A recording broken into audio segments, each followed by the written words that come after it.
بسم الله الرحمن الرحيم إياك نعبد وإياك نستعين. It is important to understand this. The Prophet lives in our hearts. When he is ridiculed, when he is insulted, it hurts. As we human know, we human beings understand one thing: the pain of the heart is far, far, far more hurtful than physical pain. And that's why the Muslims react. And I've always thought that if I ever had this stage, I would try and explain this to the world community, especially to the Western community, because having lived in the Western community, people didn't understand this.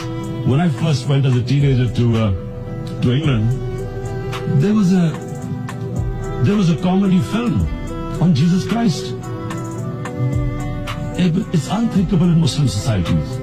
So we need to explain that, look, in a human community, we must be sensitive to what causes pain to other human beings. We have, in the Western society, and quite rightly, the Holocaust is treated with sensitivity because it gives the Jewish community pain. That's all we ask. That do not use freedom of speech to cause us pain by insulting our